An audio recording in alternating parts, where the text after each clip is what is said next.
I salute you. You are beautiful people, and I love you with a passion that is undescribable. Anyway, this is the Chelsea Football Fancast, and I am Stamford Chidge.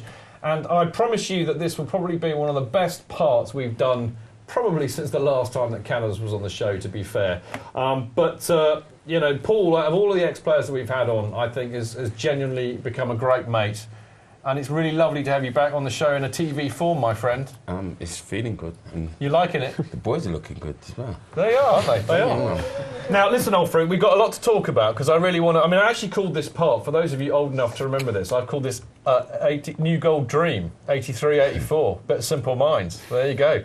Because it was one of my favourite seasons, and a lot of others too. But before we get into that, I really want to talk to you about your lovely Legends event that's coming up. So what's all that about?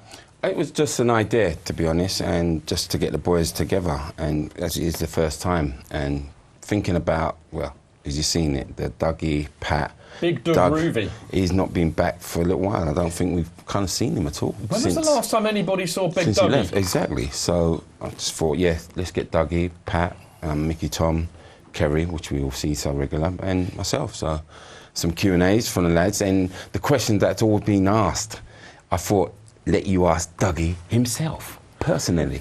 Doug is a giant. Can we actually... listen, I've got to have this out with you now. There we go. We've got some information on the screen now, actually, Paul. So there you go. It's 15 that's quid. Good. And it's on the 16th of May.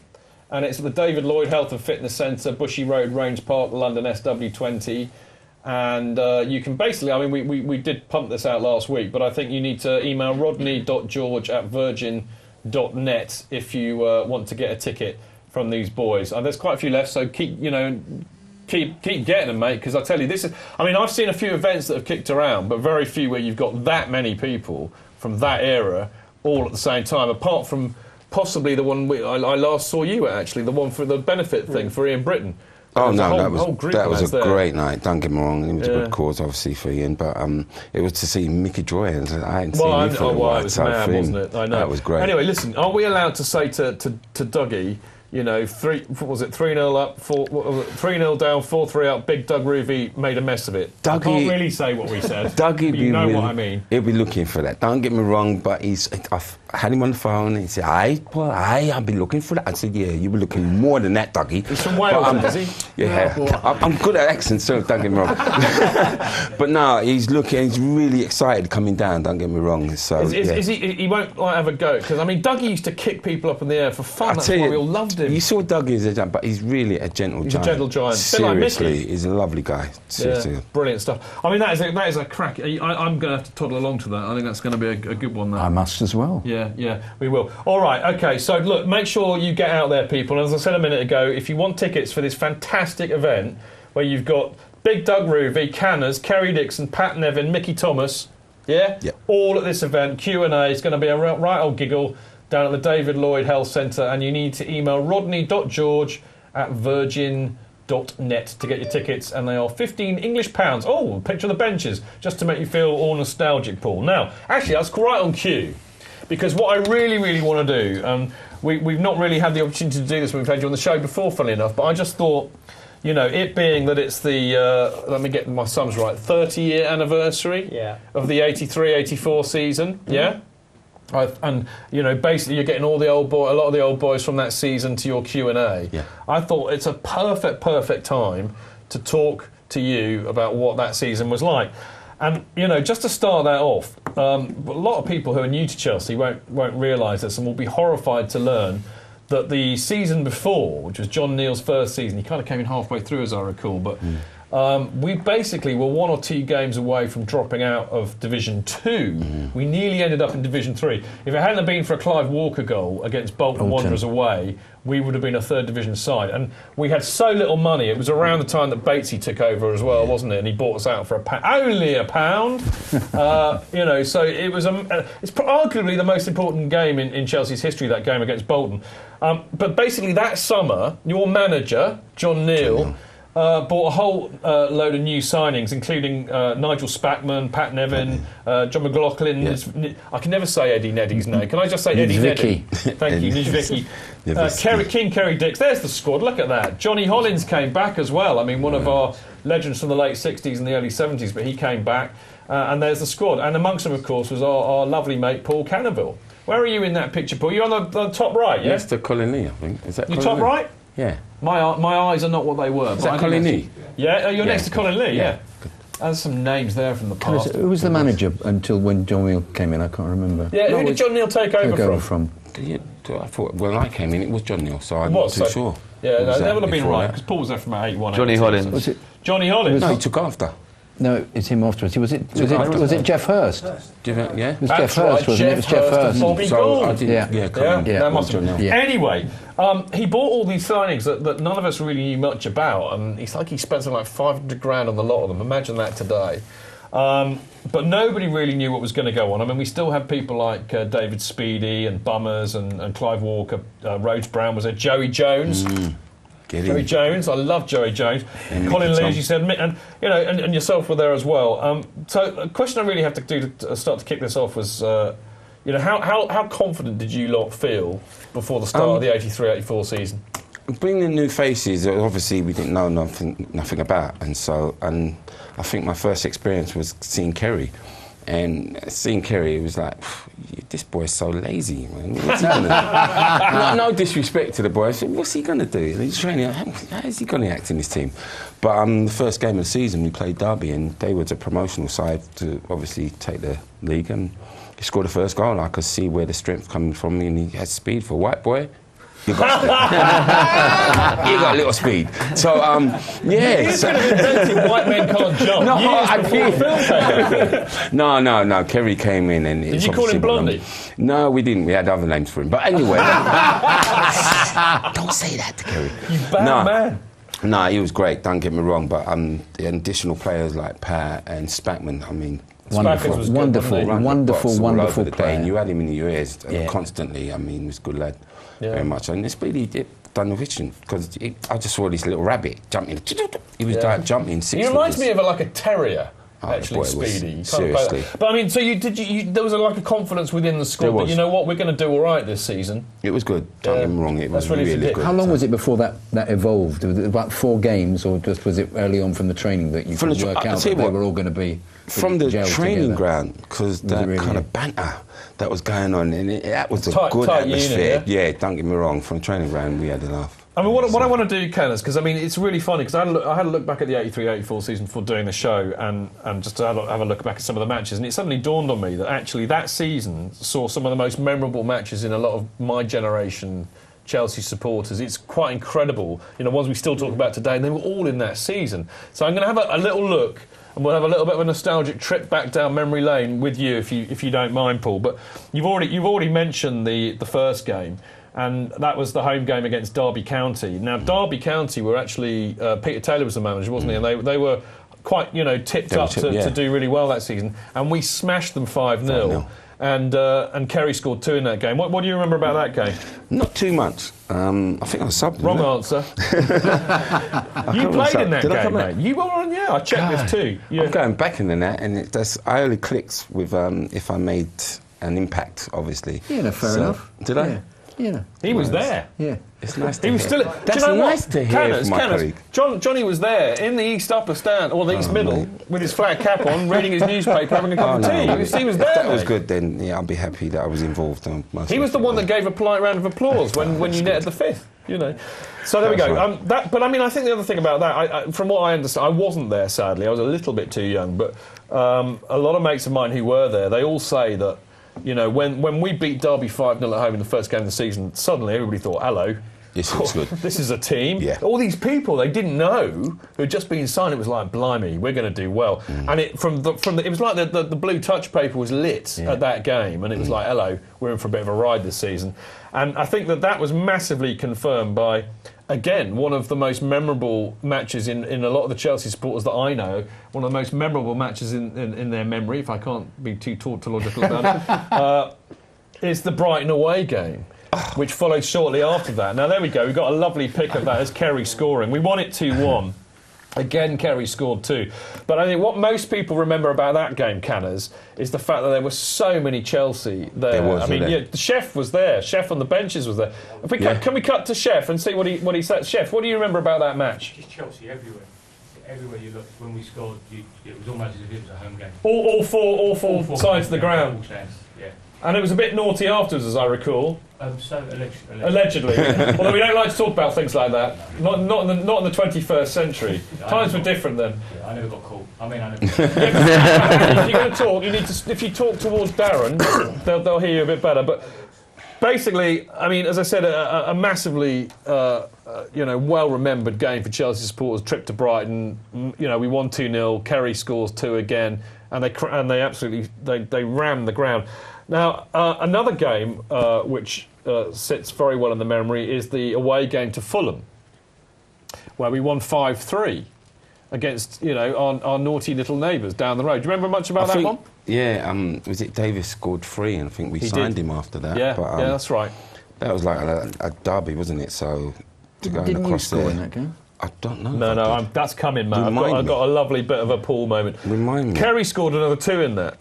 There's a pattern here. Every one I've got down here, Kerry scores 2. Well, you seen what we were mentioning about knowing your strikers. I think by then, in training, by then we knew what Kerry was about. We knew his great strength, and that was over the top, his speed, and he'd get through. And once he was through, he would score a goal. I love the 5-3 though. That's like a really old-fashioned type of result, isn't it? It's like Fulham 3, Chelsea 5. I know. It simply means that the defence isn't very good, It but does. we're attacking well. Well, it was Fulham, let's face it. But you say that, but I think another match, again, that people remember, and they remember this match for a particular reason. This is Newcastle at home, where we beat 4-0. Now, what you've got to remember, Paul will remember Colin this. Lee. Well, not just that. Newcastle had Keegan, Beardsley, Big and Waddle boys. playing for them. Yes. Big boys. Yeah, and they were highly favoured to go up, and we absolutely smashed them 4-0. But this match is most remembered for the Phil performance. Driver? No. Oh, okay. Well, yes, I think Phil could definitely get Was some he mention. It's Pat Nevin's match where he dribbled past 17 people 3 times. Yes. Do you remember that when Pat Nevin did that dribble? You had to see Pat in training. This boy was phenomenal. He was just unbelievable. Just that close contact that you got to a defender. And why he made that instinct to tackle him, Pat would just whiz past him. But do you remember the dribble that he did? I mean, I wish I had a clip of YouTube. There was to show too you. many dribbles that Pat did, you know what I mean, to remember that one. But yeah, the good lad. Good player. I mean, if you were going to compare Pat to a player today, Paul, who would you compare him to? We're going to come back to that. All right, well, I'll let you do that because I want to move on because there are more. Oh, here we go. This is an interesting match. We've got a lovely picture of a young lad. I think his name was Paul Canoville. And he's holding a football. Is that because he just scored a hat-trick against Swansea when we beat them 6-1? Paul, do you remember that? I think I had... Standards was playing Gary Stanley. Yeah. And I made sure he gave me the ball. Well done. After roasting him. But anyway, no. I do remember How special did you feel, scoring a hat-trick? No, you don't know.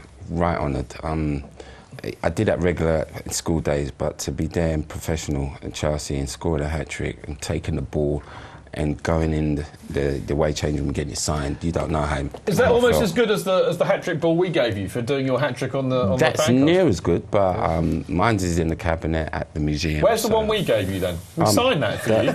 No, my colleague Rodney's got that. You haven't sold it to eBay, have you? No, it's all good. Nice stuff. Researchage.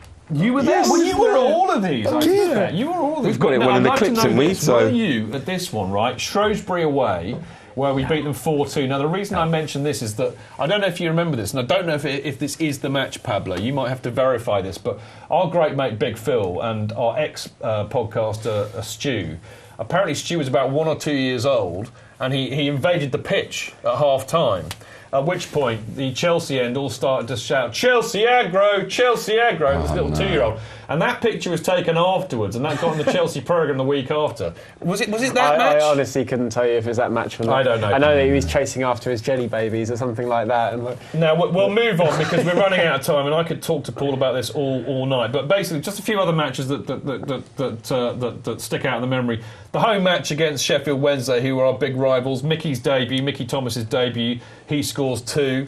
That was a cracking match. Then the next one, which I think a lot of people remember for all the right reasons, we had Leeds United at home, our great, horrible old rivals from the past, and we smashed them 5-0. Dixon scored a hat-trick, and Canna scored the 5th. Came on. It was unbelievable, to be honest. And I've got to say this, because many of you wouldn't have known. I used to support Leeds. Oh! No! I had to tell you the truth. So you can imagine how I felt, and a lot of the boys didn't know. Sorry. Thank you. Was that just because they won the FA Cup when you were little? I've supported them since the '75, and can we edit that out afterwards? But no, coming on the Cherries and the Giles, don't get me wrong, it was Who was your favourite Leeds player then? Alan Clark. Okay. Yeah. I interviewed Sniffer Clark actually once. He's a top lad. Come on, man. Right, I've got to show you this. This is what happened after we beat. Look at that. Do you remember that, Paul? Unbelievable. The pitch invasion? I was kind of scared. Still, obviously. Did you get off the pitch in time? I did, but I'm stripped. I was half naked, to be honest. You lost your shorts and stuff? Shorts a lot. But that was an unbelievable day. I mean, I remember the manager, Paul, come on. And I warmed up and he told me, hey, whatever you do, don't score. Because everybody, when we scored, they kept coming on the pitch and like, But I couldn't help it. You scored anyway. I scored anyway, and it was good. Now, listen, after that, I'm going to skip the Man City 2-0 where we took 10,000 up to Main Road on a Friday night. The game was televised and we beat them 2-0. We're almost on the home stretch about to win the league. But the last match of the season, we were still top, but we had to beat Grimsby away. And I think Sheffield, I can't remember who they were playing, but if we'd have lost, they might have won the title. But we went to Grimsby, and again, as Chef was there, yeah? And, we monstered that place. And, I mean, basically, there were so many of us up there. We were on all four sides of the ground, weren't we, Chef? Yeah. And they were having to shepherd Chelsea supporters all over the place. We got played by 1:30. It was mental up by 1:30. And I've got a lovely picture here of an old friend of ours. You won't recognise him from this shot, but let's have a look at this photograph here. There we go. Now, that is Cheltel. I thought it was. Yeah, 30 years ago. Cheltel with hair, looking young, and a nice little beard and glasses and a Chelsea scarf. Handsome looking. And there we go, the Findus family stand. Isn't that beautiful? Fish Fingerland, with a few friendly bobbies. There we go. There's Cheltel. That was Grimsby. Now here's the thing, Kaz. Do you remember seeing Cheltel at Grimsby away? No? I'm horrified. Sorry. But there you go. And then basically we won the title that day, and it was brilliant because we were going to be back in Division 1. And this is the aftermath for the players. There we go. Look at that, cameras. Remember that picture? Yeah. Remember Joey Jones grabbing my head there? Yeah. Do you remember those underpants of Kerry's? They're a bit frightening. Tight pants, man. Don't get me wrong. We was all drinking champers that day. Yeah. You all look so wonderfully young, don't you? So it's brilliant, isn't it? That was a great shot. Was that Jerry Murphy in the corner there? Can we have a quick look? No, that's Bunstead. That's Pat. That's Pat Bunstead, of course. Sorry. Speedy. Who's the bloke in between Speedy Joe and McLaughlin, Mickey. Who's that? Eddie, Nigel, Kerry, Dale Jasper, and Colin Pates and John Hollins. Yeah, and Joey in the corner. Brilliant stuff. All right, that's great. Now, look, we've only got a couple of minutes, so I just kind of, want to wrap this up. But, who do you think were the key players, other than yourself, obviously, Paul, in that season? Kerry or Pat? Kerry, Pat, Nigel. Spackers, interesting. And John McLaughlin and Patesy. That's interesting. And I mean, did you have any idea? Oh, actually, I'm going to ask this one instead. Because most people remember it for the tremendous support that we had, particularly away from home that season. Do you remember much about the support that we had then? You know what? From that season to today, it's unbelievable that we could hear Chelsea constantly. Even if we were losing 1-0, they were still singing, and that kind of gave us a boost. Today's game, I just don't see, and I'm just being honest, I don't hear Chelsea sing so much, even especially at home. And you realise, what's going on here? We're at home, we're supposed to be loud, but you don't. But with, back then, Chelsea was loud away and home games. So, they really were. That was confident. It was a lovely time. I mean, Chef's still smiling now, just thinking about it. It was. It's great stuff. Definitely. Right, we've got to go to a break, unfortunately. I could talk to Paul about this all night, but I think we should give Paul a mighty round of applause. Brilliant. A lovely trip down. Thank you very much. A lovely trip down memory lane. And as I said, if you want to hear more about that with the players that were there, then go to Paul's event on the 16th of May, isn't it, Paul? Yes. At the David Lloyd Centre. And obviously there's information on our website, but go to that because it'll be a cracking evening. We'll be back after the break.